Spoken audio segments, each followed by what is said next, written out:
자, 염화미소는 행복입니다. 옆 사람하고 눈으로 인사하시기 바랍니다. 오늘은 이제 500제자 수기품 세 번째 시간입니다. 우리에게 가장 행복한 삶은 무엇일까 이렇게 질문을 한다면은 부처님을 만나는 것이 가장 행복한 일이라고 이렇게 얘기할 수 있습니다.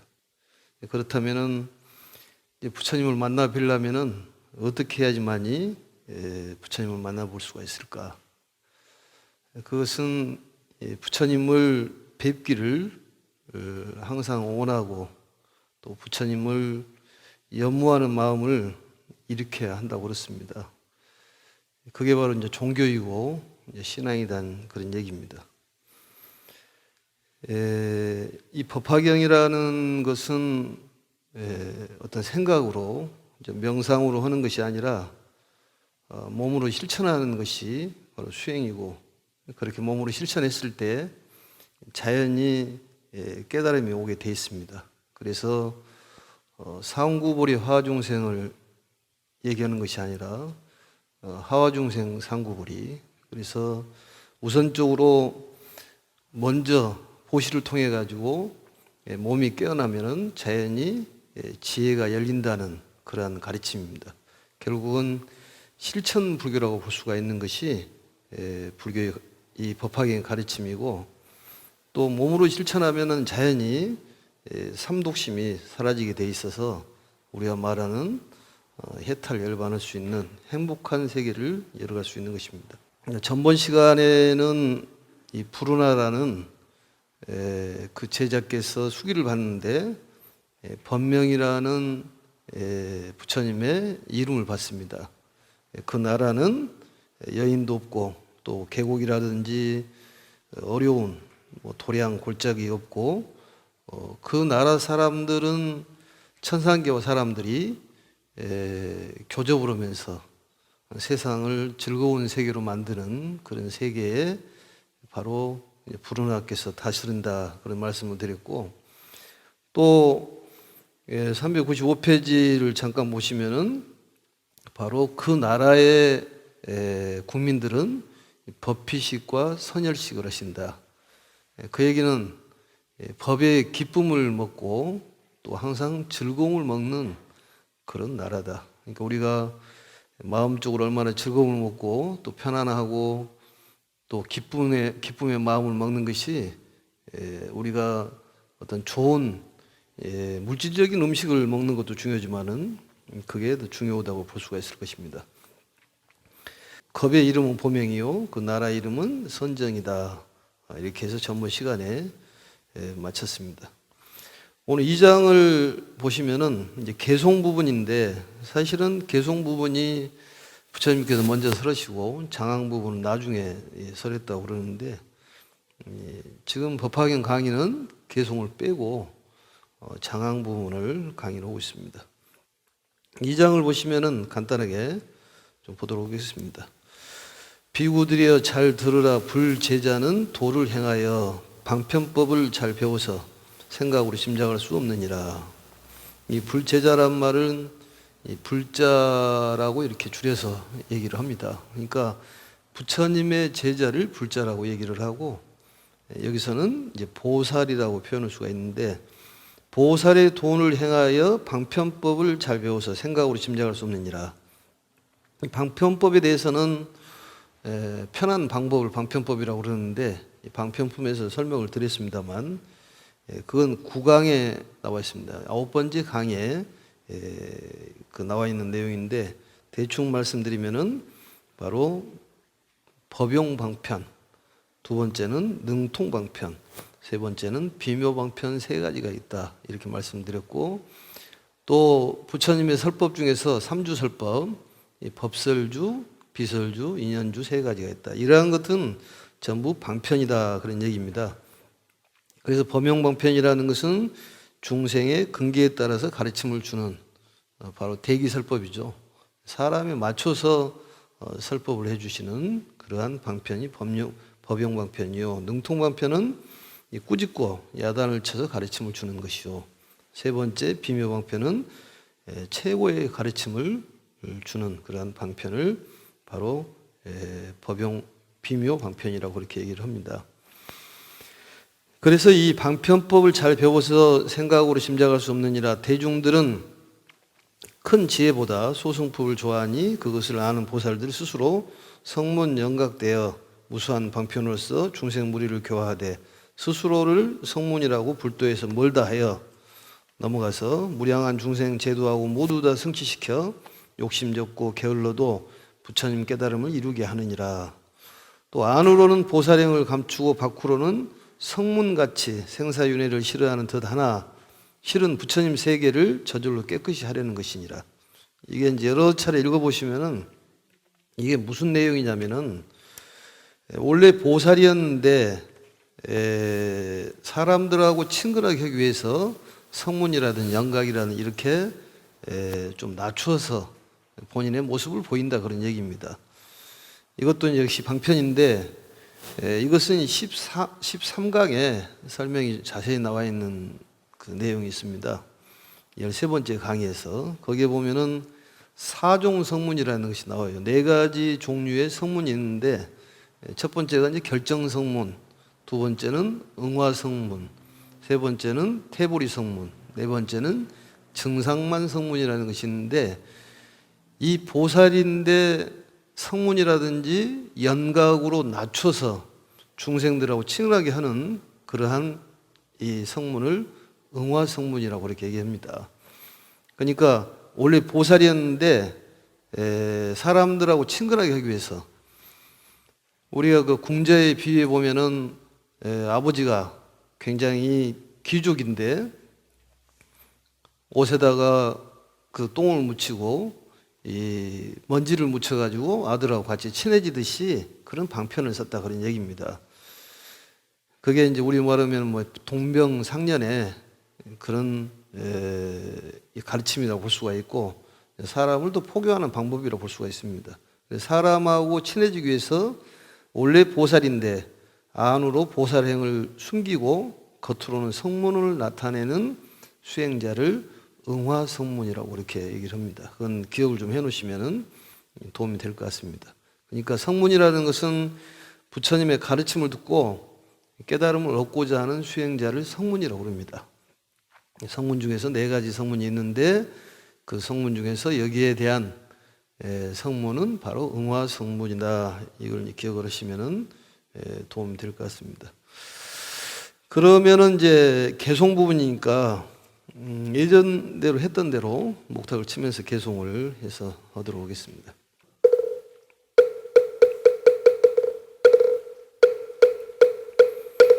중생에게 삼독심의 범부로도 보이고 또 삿된 견해의 외도 모습으로 나오기 나의 제자들 방편으로 중생들을 제도하거늘 갖가지로 납둔 이를 안나시 말한다면 이 말들은 듣고는 마음으로 의심을 품게 되리라. 여기 입으로 나는 전억의 부처님들 조소에서 부지런히 쓰며 모든 불법을 잘 펼치고 수호하였나니 위없는 진리 구하느라 부처님들 조소에서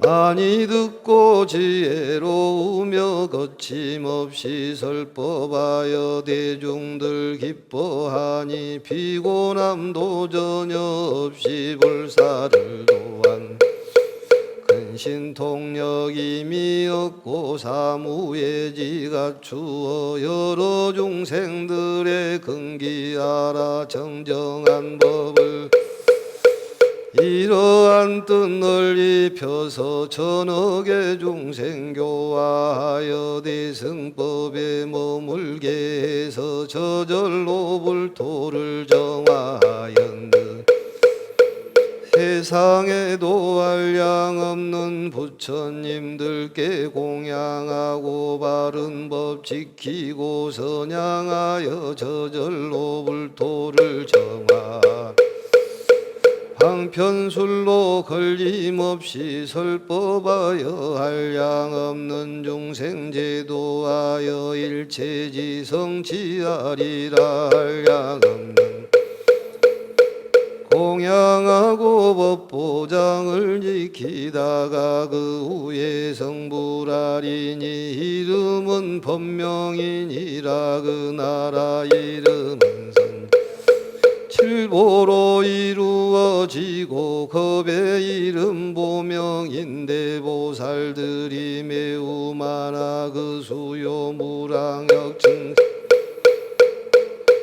위덕에 힘 갖춘 이들 국토 안에 가득하리라. 성문들도 무수하여 삼명과 할해탈과 사무예지 승가를 이루리라. 그 나라 모든 중생들 음욕입니다. 끊어져서 순수하게 변화로만 태어나서사 장엄하며 법의 기쁨과 선정의 즐거움만 음식으로 먹을 뿐 다른 음식에 대해서는 생각조차 없고 여행 일체악도 또한 없으리라. 부르나 비구는 공덕을 원만히 성취하여 마땅히 이러한 점 어진 성인들 매우 많으리라. 한량 없는 이런 일들을 내가 지금 줄여서 설하노라.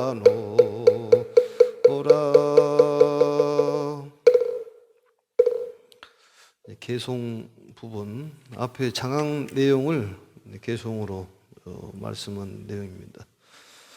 또 여기서 보면은 어쨌든 성불하기 위해서는 중생들을 제도해야지만이 내가 지혜를 얻는다. 많은 사람들을 구제를 하고 또 세상을 구제하는 것이 바로 보살도의 실천이고, 또 우리가 생각으로만 하는 것이 아니라 또 말로만 하는 것이 아니라 우리의 행동을 보여주는 것이 이 시대를 살리는 것이고 또 중생을 살리는 일이라는 것을 우리가 깨달아야 됩니다.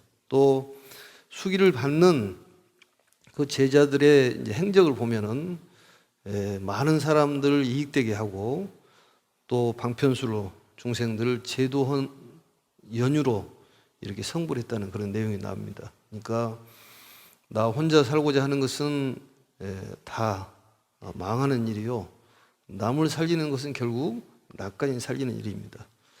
기도도 역시 나만 위한 기도는 그게 한 1알에 성과가 있다든지 100%의 성과가 있다면은 다른 사람을 위해서 기도하는 것은 10명을 위해서 기도하면은 바로 1000%, 10,000%의 기도가 효과가 있습니다. 그래서 기도하는 방법도 다른 사람을 먼저 기도하고 또 세상을 기도하고 그다음에 제일 마지막에 나를 위한 기도가 바로 이타시천이라는 걸 깨닫고 이 시대를 살아가는 우리가 이 세상을 구제하는 방법이라는 것을 깨달으면 자연히 지혜가 열리게 되어 있습니다. 그때 마음이 자제한 1200 아라한들이 이렇게 생각하였다. 우리들이 기뻐하여 일찍이 없던 희유함을 얻었으니, 희유함이라는 말은 드물게 있는 일을 얻었으니, 만일 세존께서, 부처님이죠, 세존께서 다른 큰 제자들과 같이 우리에게 각각 수기를 주신다면 얼마나 좋겠느냐, 이런 생각을 1200 아라한들이 생각을 했다는 얘기입니다. 부르나께서 수기를 받고 난 뒤에 1200명의 대중들이 나도 부르나처럼 이렇게 수기를 받았으면 얼마나 좋겠느냐. 또 사리불이라든지 목련, 또 마가섭, 마가전년, 수보리, 이런 대중들이 또 수기를 전번에 받았지 않습니까? 그리고 부르나도 이게 수기를 받았는데 우리도 수기를 받았으면 얼마나 좋겠습니까? 수기란 말은 예언이죠. 예언. 나중에 어떻게 되겠다는 예언인데 성불의 예언을 바로 수기라고 합니다. 1200명이 되는 이제 수행자들이 그렇게 생각을 했다는 얘기죠. 생각이 그렇게 생겨났다. 부처님께서는 아라한들이 수행자를 아라한이라고 그러죠. 아라한 말은 이제 무라고 해석을 하고 나한을 학이라고 그러는데 무학이라 그 말은 배울 것이 없다. 진재유결 모든 결박이 다 끊어져 있고 무부번뇌가 없는 그런 수행자를 아라한이라고 합니다. 아라한들이 마음속으로 생각하는 바를 아시고 마가섭에게 말씀하셨다. 마가섭은 이미 수기품에서 수기를 받았지 않습니까? 목련 또 수보리 가전 같이.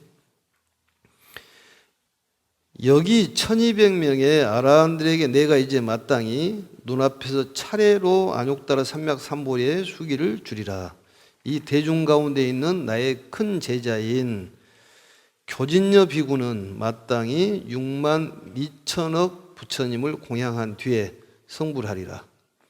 이름은 보명 열애응공 정변지 명행족 선서 세간의 무상사 조장 무천인사 불세존이라.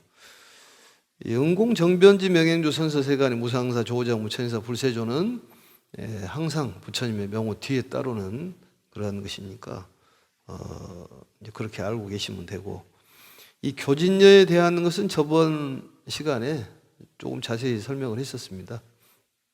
참고적으로 하시면 될 것 같습니다. 교진여는 부처님의 제자 중에서 맨 처음 깨달음을 얻은 그러한 제자죠. 또 부르나의 삼촌이죠. 삼촌. 부르나의 어머니가 사촌 여동생이기 때문에, 또 부르나도 역시 부처님하고 나이가 같지 않습니까? 그렇게 봤을 때는 거의 아버지와 같은 분이라 하더라도 육체적인 나이가 중요한 것이 아니기 때문에 바로 부처님께 가르침을 배워서 맨 처음에 성불한 제자가, 깨달음 얻은 제자가 바로 교진여입니다. 아야란 말은 깨달은 자, 깨달은 교진여 이렇게 불러줬다고 합니다. 그 다음에 이제 그리고 500명의 아라한이 있었는데 우르빈나 가섭, 가야 가섭, 나제 가섭, 가루타이, 우타이, 아루누타, 이바다, 겁빈나, 바꾸라, 주타, 사카타, 사가타 등 여러 개 있는데 그런 대중들이 또 수기를 받은 내용들이죠. 사실은 이제 그 등장하는 인물에 대한 것은 서품에서 말씀을 드렸었는데, 여기서 보면 우르빈나 가섭, 가야 가섭, 나제 가섭이 바로 가섭 삼형제죠. 이분들은 원래는 이제 외도를 신봉하고 있었으나 이제 석존께 귀하해서 삼형제가 전부 이제 부처님의 제자가 됐죠. 사화예도라고 해서 불은 일체 모든 걸 청정하게 하는 것이라고 해가지고 불을 거룩하게 생각하는 그러한 이제 신앙인들이었는데, 이 불을 공양을 하고 복을 그런 수행법이 바로 이분들이 하는 수행법이었다고 합니다. 불이라는 것이 굉장히 중요하기는 하죠. 우리 인간이 이 세계를 지배하는 것은 불로 인해 가지고 지배를 하지 않습니까? 우리 몸에도 역시 그 불로 해서 이 모든 세균도 퇴치시킬 수가 있는데, 너무 또 그 만해도 문제가 되겠지만, 이분들이 바로 이제 불로 해가지고 수행을 수법을 하는 닦는 수행을 했는데, 이분들이 가섭 삼형제인데 바로 이제 부처님께서 한 1년쯤 될 때에 성도고 나서 그때 제자가 된 그런 내용인데, 그 오비구를 비롯해서 약간의 제자들을 거느리고 마가다국의 정법의 씨앗을 뿌리기 위해서 여행을 하는 과정에서 바로 우르빈나 가섭, 그 다음에 가야 가섭, 나제 가섭을 만납니다. 그래서 이제 이 오르빈다 가섭이 500명의 이제 제자를 거느리고 있었고, 또 그 가섭의 동생 이 가야에 사는 가야 가섭이라는 분이 둘째가 있었고, 셋째는 이제 그 강가에 산다고 그래가지고 나제 가섭이라고 합니다. 그러니까 오르빈다 가섭, 그 다음에 가야 가섭, 나제 가섭. 이것은 그 금강경에 보면 1200명의 제자가 나오는데, 거기서도 바로 1000명에 해당하는 제자가 오르빈나 500명, 그다음에 가야 가섭 300, 그다음에 나제 가섭 200명 이렇게 돼 있는데, 이 중일 아함경에 보면은 오르빈나 가섭은 스님들께 공양을 잘 모셨답니다. 공양을 아주 1등으로 잘했다는 거지. 승보의 공양을 잘했고, 가야 가섭의 특징은 모든 그 미혹, 번뇌의 속박을 항복받는 그러한 수행을 잘했고, 세 번째는 나제 가섭은 교화제일이라고 그래서 교화를 아주 잘했다고 그럽니다. 아무튼 부처님의 제자를 보면은 다들 어떤 특기가 있다는 것을 볼 수가 있어요. 특기가. 우리도 특기를 하나씩 살려야 됩니다. 그러니까 뭐 봉사를 잘한다든지, 아니면 뭐 사경을 잘한다든지, 또 아니면 신묘장구 대단을 잘한다든지, 또 불사를 잘하면 복덕이 생기지 않습니까? 인경불사도 역시 복덕을 구족하는 거예요. 스님들이 축원할 때 참선자, 의단동로, 연불자, 삼매현전, 강경제, 해안통투, 주력자, 업장소멸, 불사자, 복덕 구족 그러지 않습니까? 그러니까 불사를 부처님의 일을 많이 하면은 이 복덕이 생긴다는 거지. 복덕이 생기면 자연히 지혜가 생기는 거예요. 이제 지혜와 복덕이라고 얘기하지만 법화경에서는 복덕과 지혜라고 얘기하는 것이 아니라 복덕과 지혜로 얘기합니다. 그러니까 복덕과 지혜를 쌓으면 자연 지혜가 열린다는 거지. 불사를 많이 하고, 또 내가 못 얻더라도 뭐 인경에 대한 불사를 권선한다든지, 법화경 사경을 해보라든지, 책을 한 권씩 사서 나눠준다든지, 이러한 것들이 전부 복덕을 짓는 거예요. 그러니까 지장보다도 지혜스러운 장군보다도 더 치는 것을 덕장이라고 그래요. 덕장, 복장. 그러니까 복덕을 구족하는 것은 많이 베푸는 거예요. 마음으로도 베풀고, 몸으로도 베풀고, 또 입으로도 베풀고. 그러니까 항상 베풀라는 그런 마음. 그게 이제 바탕에 깔려 있어야지만이 수행이 되는 거고, 우리는 몸을 자꾸 깨우면은 나중에 지혜가 얻게 돼 있다니까. 간단한 방법이에요. 그러니까 생각으로 하는 것은 법화경이 아니에요. 실천을 해야지. 뭐 명상을 통해 가지고 생각을 해서 뭘 얻는다든지, 이것은 법화경의 거리가 멉니다. 아무튼 이 법화경은 직접 옷이 없는 사람에게 옷을 주고, 우리 같이 연탄을 떼다가 불이 꺼진 사람이 있으면은 바로 전기요를 갖다 준다든지, 이게 부처님의 법화경의 가르침이에요. 밥이 없는 사람이 있으면 밥을 주고, 옷이 없는 사람은 옷을 주고, 이게 실천불교라는 거죠. 그러면 자연히 복덕이 쌓여져서, 그 실천 덕목이지 않습니까? 실천 덕목이 육바라밀이에요. 육바라밀을 통해 가지고 지혜를 얻어가는 것이 법화경이에요. 지혜를 얻어서 실천하는 것이 아니다는 것이죠. 그러니까 우리는 이 육체라는 것은 시간이 되면 다 흩어지게 돼 있습니다. 몸이 성을 때 조금이라도 써서 남을 도와주고, 절에 와서 봉사를 하고, 또 뭐 무거운 것 있으면 좀 같이 들어주기도 하고, 이런 것들이 실천이다 그런 얘기입니다. 그래서 이러한 일들을 잘 하신 분들이 바로 이 세 명의 제자였고, 이제 거기서 보면 이제 조금 알아보면은 더 좀 알아보겠습니다만, 가루타이라는 제자가 나오죠. 가루타이. 이 가루타이도 아주 포교를 잘했다고 그럽니다. 아주 궁술의 명수였다고 그래요. 궁술에. 그리고 부처님 그 궁궐에서도 거의 부처님과 실타르타하고 같은 그런 레벨의 궁수의 아주 명인이었다고 그렇게 얘기를 합니다. 그래서 이 사람은 가정설법을 잘했다고 그래요. 특기가 이 가정에 대한 설법을 잘하셨어. 그래서 그 여성관이 아주 뚜렷하다고 그래요. 얼굴이 아주 새카매가지고 사람들이 보면은 좀 놀리고 그랬지만은 성격적으로는 굉장히 쾌활하고 명랑하고 자유분방했다고 그렇게 나와 있습니다.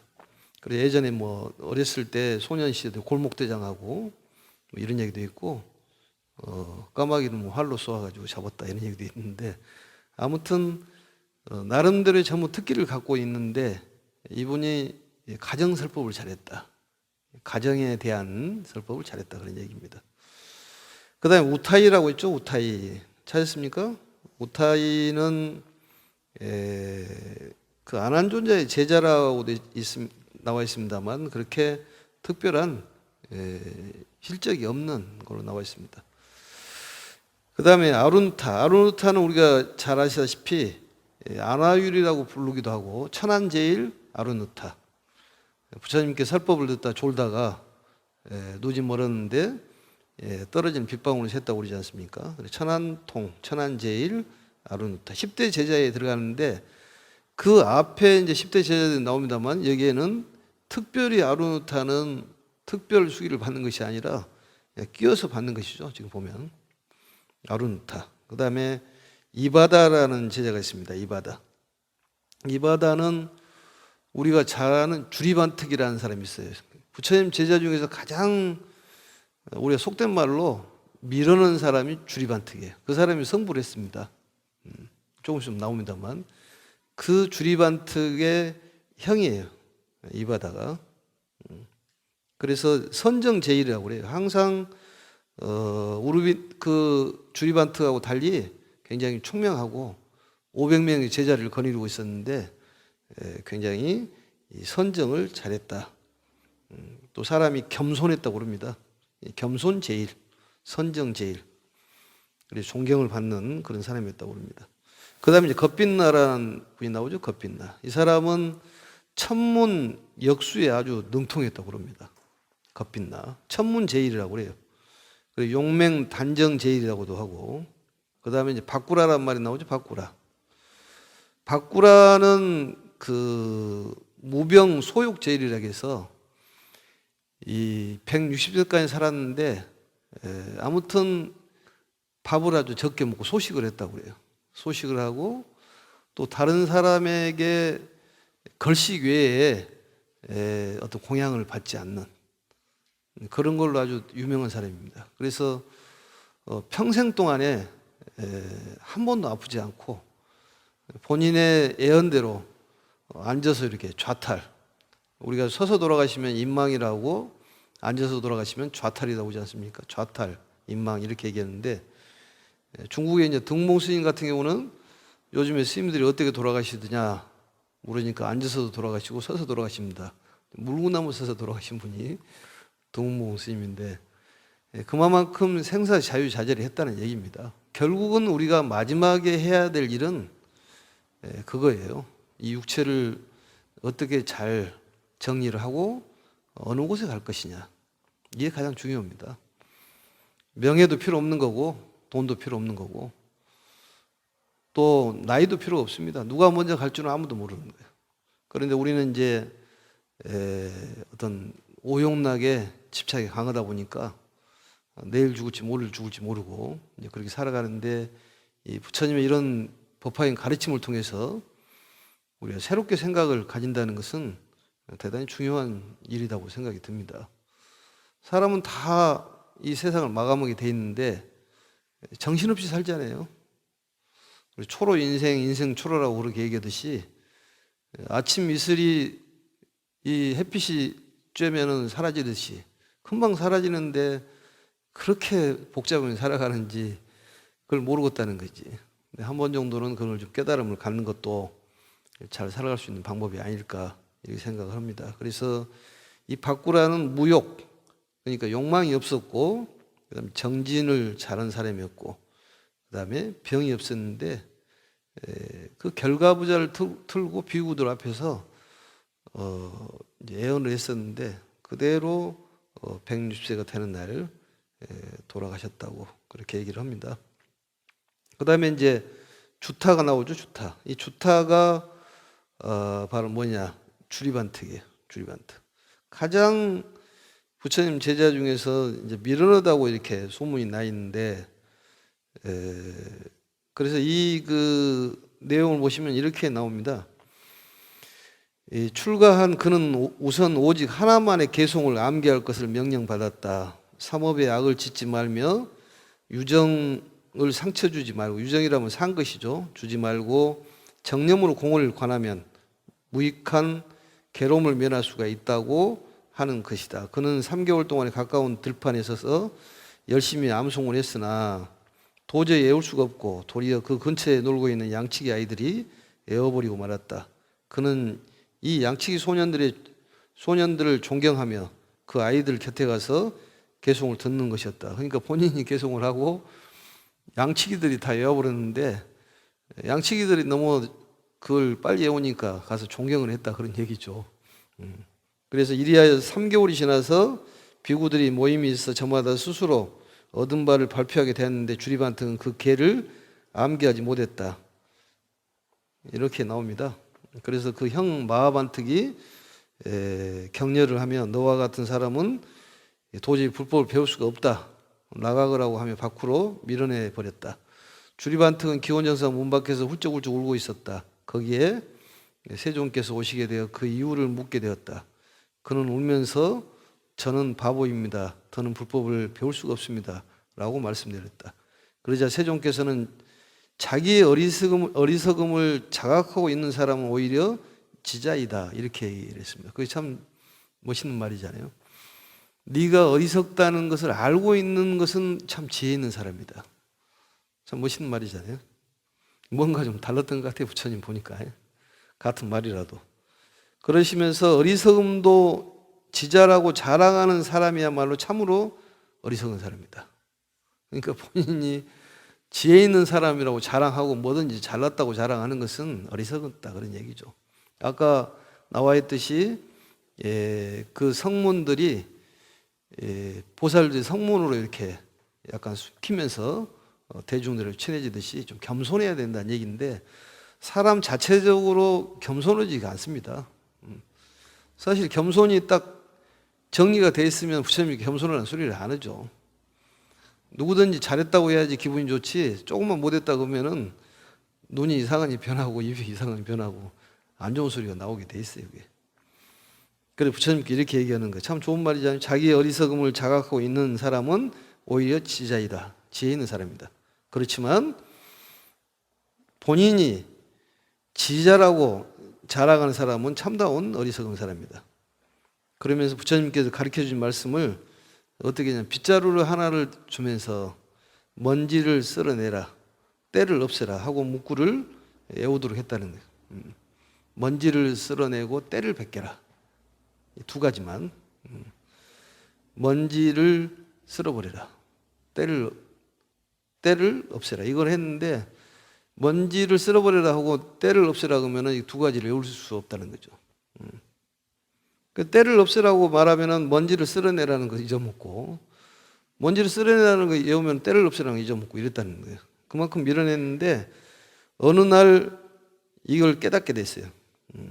그래서 먼지라는 것은 번뇌구나, 때를 제거해야 되고 이것을 깨달아 버렸다는 거지.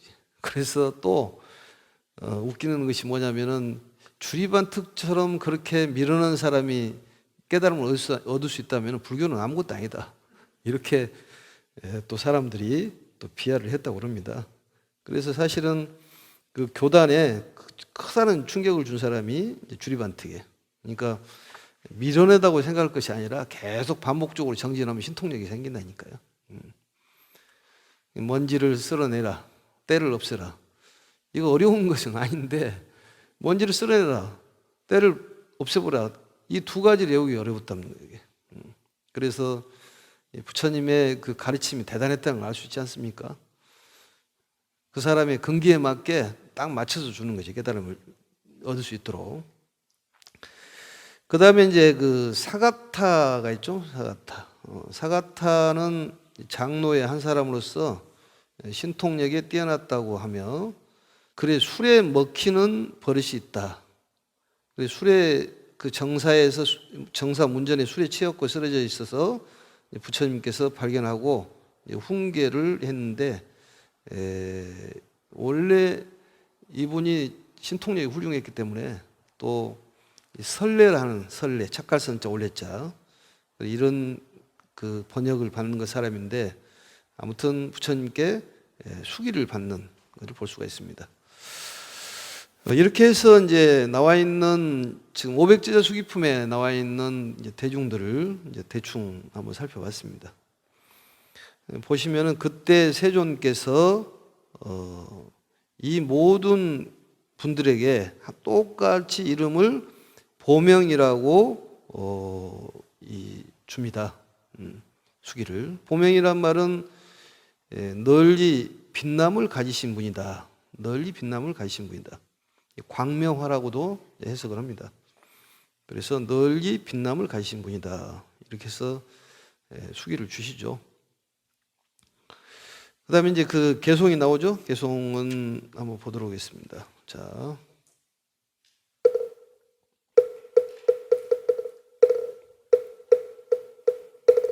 교진여비구는 한량없는 부처님 징견하고 와승기겁을 지나등 정각을 근광명 항상 높고 신통력을 다 갖추어 시방세계의 명성 드날려서 모든 지혜 없는 진리 항상 설하리니 보명이라 이름하리라 그 국토는 정정하고 용맹하여 미묘 누각을 타고 시방세계 다니면서 위없이 좋은 공양물로 부처님들께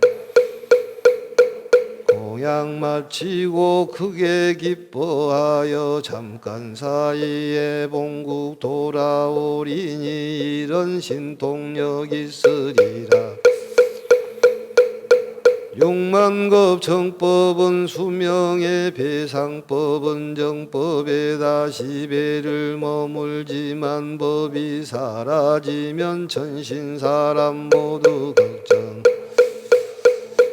비구들도 차례로 성불하여 다같이 이름을 보명으로 차례대로 수기하되 나의 열반뒤에 그 부처님께서 교화하시는 세상도 지금 내 세상과 같으리라. 국토의 정정함과여 역과 보살들과 성문들 정법과 상법도 수명의 길고 짧음도 앞서 말한 것과 같으리라. 이미 500제자라 한듯 알듯이 나머지 다른 성문들도 또한 이와 같으리니 여기 이 자리에 오지 내가 마땅히 설해 주어라. 500의 비구들도 차례로 성불하여 다같이 이름을 보명으로 차례대로 수기하되 나의 열반뒤에 누군가 성불하리니 그 부처님께서 교화하신 세상도 지금 내가 내 세상과 같으리라. 이렇게 되어 있는데, 차례대로 수기를 줬다 이 얘기 나오지 않습니까? 차례대로 수기를 줬다. 그러니까 이게 차례대로 수기를 한꺼번에 준 것이 아니라 릴레이로 수기를 줬다라는 그렇게 볼 수가 있습니다. 그러니까 그 얘기가 무슨 얘기냐? 부처님께서 아야 교진녀에게 보명이라는 수기를 줬지 않습니까? 그러니까 한 번 첫 번째 보명이란 분이 두 번째 보명에게 또 수기를 주고 또 두 번째 보명이 세 번째 보명이라는 수기를 주고 이랬다는 거예요. 그러니까 한꺼번에 놓고 한 번에 주는 게 아니라 우리가 보면 그게 세월이 굉장히 많이 되지 않느냐 이렇게 생각할지 모르겠지만은 다른 세계에서 보면 그렇게 긴 세월이라고 볼 수가 없습니다. 그래서 아야 교진녀에게 수기를 주고 아야 교진녀가 또 부처가 돼서 수기를 주고 또 주고 이랬다는 거예요. 그게 차례대로 수기를 줬다는 것이죠. 그걸 이해를 하셔야 될 것 같습니다. 그런데 그게 중요하고 저게 중요한 것은 아닌데 한꺼번에 놓고도 좋겠지만은 어쨌든 간에 전부 수기를 받는 것입니다. 나머지 다른 성문들도 또한 이와 같으니 이렇게 돼 있는데 그게 바로 이제 700명에게 수기를 주는 거예요. 700명께. 그러니까 1200명이 모여 있었지 않습니까? 1200명이 모여 있을 때 500명에게 수기를 주고 그다음 나머지가 어디가 나오냐? 이게 나머지가 700명이 나오는 거죠. 사실은 부처님께서 수기를 직접적으로 주는 것은 500명에게 줬기 때문에 500제자 수기품이라고 이렇게 얘기를 합니다. 그래서 여기에 이제 나와 있는 내용이고 700명이 어디로 갔을까? 700명 수기가 여기에 나와 있다니 계속에. 그리고 이제 그 기부 제차회는 여당이 선설하라 이게 돼 있는데 이 말이 여기 이 자리에 오지 못한 자들에게도 내가 마땅히 설해 주어라. 이 가섭에게 부축을 하는 것이죠. 가섭에게. 이 가섭이 결국은 또 그분들에게 수기를 주는 거죠. 가섭존자께서. 그래서 보면은 이 자리에 오지 못한 자들에게 마땅히 수기를 주라. 그 말은 이 방편품에 보면은 그 5천 비구가 떠난 내용이 나오잖아요. 5천 비구가 일어나 가지고 5천 기거라고 그럽니다. 부처님께서 너희들은 안 돼. 그러니까 나도 공부할 만큼 공부했는데 무슨 소리입니까? 하면서 떠나버리잖아요. 그래서 부처님께서 지하라, 멈춰라. 이제 이 순유 정실만 남았다. 그러면서 설법을 하지 않습니까? 거기에 5천 기거 증상만자라고 그러는데 그런 사람에게도 수기를 줘라 이런 내용이 나옵니다. 그래서 마가섭에게 부축하는 내용입니다. 여기에 보면 이제 5천 기거, 이제 5천 명이 떠났던 분에게도 주는 내용들 나옵니다. 그리고 다음 시간에는 3장에서 보면은 이제 그 수기를 받는 그런 대중들께서 이제 참여를 하고 저희들이 참 어리석었습니다. 그러면서 그 법화 치루 비유 중에서 5번째에 해당하는 의리계주라고 호주머니 속에다 이렇게 보석을 넣어주지 않습니까? 그걸 비유를 들어가고 설명하는 내용이 나옵니다. 다음 시간에는 500제자 수기품이 끝나고 수학무학 이기품 정도는 들어갈 수 있지 않을까 이런 생각이 듭니다. 아무튼 수고하셨습니다. 염화미소는 행복입니다.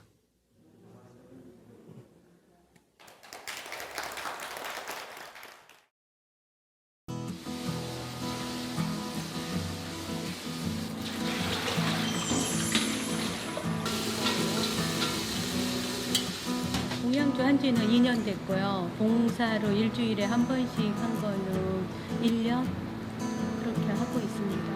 여기에 오면서부터 이제 기초교리 하면서 공양가는 저기 간음에 봉사가 있었어요. 이제 무료 급식하는 거 거기에 같이 해서 봉사하다가 스님들만 공양이 아니고 봉사자들 공양도 같이 드리고 있습니다.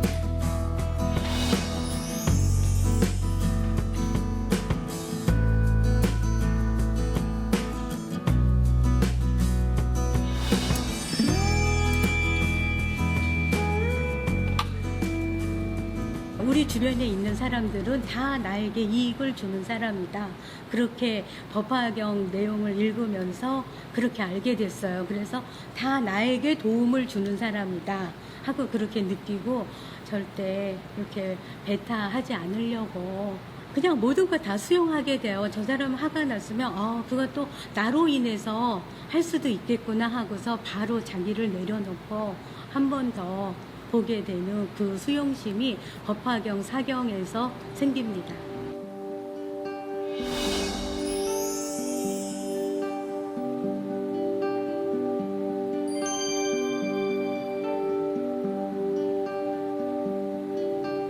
(2005년 3월에) 어떻게 분식집 알바를 갔는데 알바집에서 저보고 한 20일 지나니까 나보고 가게를 인수하래요. 그래서 저가 아유 권리금이 없습니다 그랬더니 많이 깎아주셔서 저가 가게를 분식집 사장님이 되었습니다. 그때도 계속 사경은 하고 있었고요. 그렇게 해서 부동산은 그냥 저가 이렇게 지나가다가 써 있으면 가서 아 이거 괜찮네요, 싸게 나왔네요 그러면서 하게 되면은 그게 우연치 않게 제 거가 되고 하더라고요. 그렇게 해서 보니까 하나, 둘, 셋, 넷 하다가 5개 됐어요. 그래서 정말 저가 너무 많은 거를 갖고 있어서 이거는 진짜 다른 사람들은 다 이상하다고 생각할 만큼 저에게는 사경이 그렇게 큰 힘이 되었습니다. 그렇다고 제가 사경을 하면서 그 사경의 발언에 꼭 뭐를 사달라고 그렇게 발언을 한 적은 없습니다. 항상 다른 모든 일체 중생들을 위해서 정말 몸과 마음 편안하고 안락하고 행복하게 해달라고 그렇게 발언을 하지. 아, 너는 부처님의 자식이다 하면서 그렇게 다 이루어지고 이때같이 가피를 내려주신 거에 대해서 정말 감사히 생각하고 또 지금도 계속 밤마다 2시간씩 사경은 하고 있어요.